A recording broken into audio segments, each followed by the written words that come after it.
नमस्कार साथियों, मैं हूं Rakesh Kumar Sharma, university gold medalist और आप देख रहे हैं अपना फेवरेट चैनल मेडल स्कॉलर। साथियों, बात करेंगे ओपीएस सीएपीएफ की। केंद्रीय बलों में फौज वाले कानून तो लागू कर दिए गए हैं। अदालत ने भी माना है कि सीएपीएफ जो है संघ के सशस्त्र बल है, फिर भी फौज की तरह ओपीएस पेंशन नहीं दी जा रही है। यानी केंद्रीय अर्धसैनिक बलों में भारतीय सेना के कानून लागू होते हैं। फोर्स के नियंत्रण का आधार भी सशस्त्र बल है। इन बलों के लिए जो सर्विस रूल तैयार किए गए हैं उनका आधार भी फौज है। इन सारी बातों के होते हुए भी केंद्रीय अर्धसैनिक बलों को पुरानी पेंशन से वंचित किया गया है। खास बात यह है कि दिल्ली उच्च न्यायालय भी यह मान चुका है कि केंद्रीय अर्धसैनिक बल यानी सीएपीएफ भारत संघ के सशस्त्र बल हैं, जिसमें बीएसएफ आता है, सीआईएसएफ आता है, सीआरपीएफ आता है, साथ ही एसएसबी और दिल्ली पुलिस आती है। अदालत के इन बलों में लागू एनपीएस को स्ट्राइक डाउन करने की बात कही, यानी सीएपीएफ पुरानी पेंशन की हकदार है। लेकिन हमारी केंद्र की सरकार है जो इस पर कुंडली मारे बैठी है और अब इन आदेशों को सुप्रीम कोर्ट में लेकर के गई है। अभी वहां पर मैटर चल रहा है, लेकिन बहुत सारी ऐसी बातें हैं जो आपको जाननी चाहिए। हर सैनिक के व्हाट्सएप पर यह वीडियो होना चाहिए, उसे पता होना चाहिए कि उसकी क्या हकदारी है, कौन कौन से ऐसे नियम कानून हैं जिन को उलझा करके केंद्र सरकार उन्हें पेंशन से वंचित कर रखा है। इसीलिए मैं कहता हूं साथियों, मेडल स्कॉलर आपको ओपीएस दिलाने में आपके साथ कदम से कदम मिला करके चलने को तैयार है। लेकिन आपका भी दायित्व है, हर सैनिक को यह बताने की जरूरत है कि उसके अधिकार क्या हैं, वो किस नियंत्रण में आता है, कौन से ऐसे नियम कानून हैं जो फौज की तरह उस पर लागू होते हैं और कौन से ऐसे नियम कानून हैं जो उसे सिविलियन बनाते हैं। खास बात यह है कि केंद्र की सरकार कहती है कि अर्धसैनिक बल सिविल के तौर पर काम करते हैं, लेकिन वहां पर सिविलियन के नियम लागू नहीं होते हैं। और ये जानना हर उस केंद्रीय अर्धसैनिक बल के सिपाही का काम है।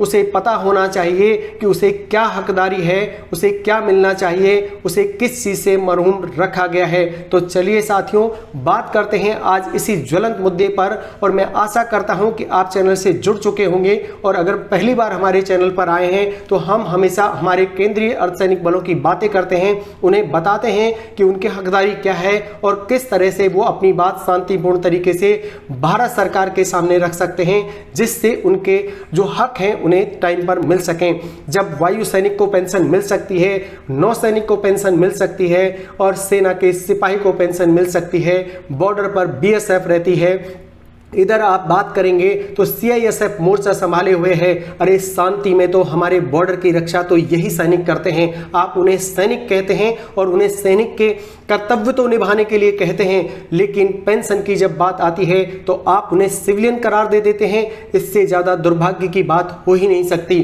तो चलिए साथियों, शुरू करते हैं इस मैटर को और मैं बताता हूं कि आपकी हकदारी क्या है। साथियों, केंद्र सरकार कई मामलों में केंद्रीय अर्धसैनिक बलों को सशस्त्र बल मानने को तैयार नहीं होती है। सीएपीएफ में पुरानी पेंशन का मुद्दा भी इसी चक्कर में फंसा हुआ था। 1 जनवरी 2004 के बाद केंद्र की सरकार की नौकरियों में भर्ती हुए सभी कर्मियों को पुरानी पेंशन के दायरे से बाहर कर उन्हें एनपीएस में शामिल कर दिया गया। इसी तर्ज पर सीएपीएफ के जवानों को सिविल कर्मचारी मानकर उन्हें एनपीएस दे दिया गया, जिसमें बीएसएफ, सीआईएसएफ, सीआरपीएफ और दिल्ली पुलिस के हमारे सिपाही आते हैं। Alliance of all x paramilitary forces welfare association के चेयरमैन और पूर्व एडीजी एचआर सिंह कहते हैं कि यह दुर्भाग्य है कि अदालत से जीती हुई लड़ाई को केंद्र सरकार हार में बदलने की मंशा रखती है। सरकार से सुप्रीम कोर्ट में स्टे ले लिया। अभी ये मामला खत्म नहीं हुआ है। लोकसभा चुनाव के विभिन्न चरणों में ओपीएस का मुद्दा है। सुप्रीम कोर्ट में 2.5 महीने के बाद इस केस में जवाब फाइल होंगे। सीएपीएफ में पुरानी पेंशन की लड़ाई को जारी रखेगी। साथ ही लोकसभा चुनाव में 4 जून के नतीजों के बाद ओपीएस का आंदोलन तेजी से आगे बढ़ेगा। ओपीएस के लिए संघर्ष कर रहे केंद्रीय कर्मचारी संगठनों ने भी सीएपीएफ में पुरानी पेंशन बहाली को अपना समर्थन दिया है।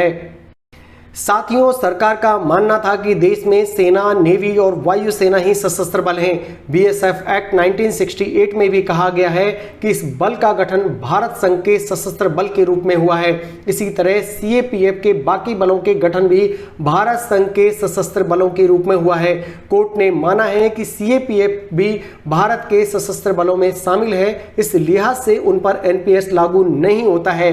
केंद्रीय गृह मंत्रालय भारत सरकार द्वारा 6 अगस्त 2004 को जारी पत्र में घोषित किया गया है कि गृह मंत्रालय के प्रशासनिक नियंत्रण के तहत केंद्रीय बल संघ के सशस्त्र बल हैं। अब देखिए यहाँ पर किस तरह से केंद्र सरकार इस मैटर को उलझा रखी है। जब उसे मानना है कि वो मानती है कि केंद्र के सशस्त्र बल हैं, तो पेंशन से महरूम किया गया है हमारे इन सैनिकों को। बलों में कोर्ट मार्शल का भी है प्रावधान। सेना के नियम कानून ज्यों की त्यों इन पर लागू होते हैं, लेकिन बात जब फायदे की आती है तो आप उन्हें सिविलियन करार दे देते हैं। सीएपीएफ के जवानों और अधिकारियों का कहना है कि केंद्रीय अर्धसैनिक बलों में फौजी महकमे वाले सभी कानून लागू होते हैं। सरकार खुद मान चुकी है कि ये बल तो भारत संघ के सशस्त्र बल हैं, इन्हें अलाउंस भी सशस्त्र बलों की तर्ज पर मिलते हैं। इन बलों में कोर्ट मार्शल का भी प्रावधान है। इस मामले में सरकार दोहरा मापदंड अपना रही है। अगर इन्हें सिविलियन मानते हैं तो आर्मी की तर्ज पर बाकी प्रावधान क्यों हैं? और यही सवाल मेडल स्कॉलर पूछता है सरकार से कि आप जब इन्हें सिविलियन मानते हैं तो आर्मी की तर्ज पर इन्हें पोस्टिंग क्यों देते हैं? आर्मी की तर्ज पर इन पर नियम कानून क्यों करते हैं? आर्मी की तर्ज पर इनका कोर्ट मार्शल क्यों करते हैं? फोर्स के नियंत्रण का आधार भी सशस्त्र बल है। जो सर्विस रूल्स हैं वो भी सैन्य बलों की तर्ज पर बने हैं। अब इन्हें सिविलियन फोर्स मान रहे हैं, तो ऐसे में ये बल अपनी सर्विस का निष्पादन कैसे करेंगे? इन बलों को शपथ दिलाई गई थी कि इन्हें जल, थल, वायु में जहां भी भेजा जाएगा ये वहीं पर काम करेंगे। सिविल महकमे के कर्मी तो ऐसी शपथ नहीं लेते हैं, तो किस आधार पर आप इन्हें एनपीएस पर मानकर ओपीएस से इनको महरूम किए हुए हैं?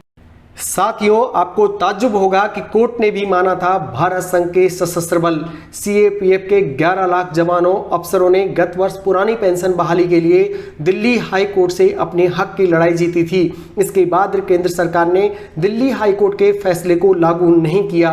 इस मामले में केंद्र ने सुप्रीम कोर्ट में स्टे ले लिया, और जब केंद्र सरकार ने स्टे लिया तभी यह बात साफ हो गई थी कि सरकार सीएपीएफ को पुरानी पेंशन के दायरे में नहीं लाना चाहती। हैरानी की बात तो यह है साथियों कि दिल्ली उच्च न्यायालय ने पिछले साल 11 जनवरी को दिए अपने एक अहम फैसले में केंद्रीय अर्धसैनिक बलों यानी सीएपीएफ को भारत संघ के सशस्त्र बल माना था। दूसरी तरफ केंद्र सरकार सीएपीएफ को सिविलियन फोर्स मानती है और कहती है कि ये सिविलियन के तौर पर काम करते हैं, तो ये नियम कानून क्यों उन पर लाद रखे हैं? क्यों उनका कोर्ट मार्शल करते हैं? क्यों उन्हें कसम दिलाई जाती है? अदालत ने इन बलों में लागू एनपीएस को स्ट्राइक डाउन करने की बात कही। हाई कोर्ट ने अपने फैसले में कहा था, चाहे कोई आज इन बलों में भर्ती हुआ हो, पहले कभी भर्ती हुआ हो या आने वाले समय में भर्ती होगा, सभी जवान और अधिकारी पुरानी पेंशन स्कीम के दायरे में आएंगे।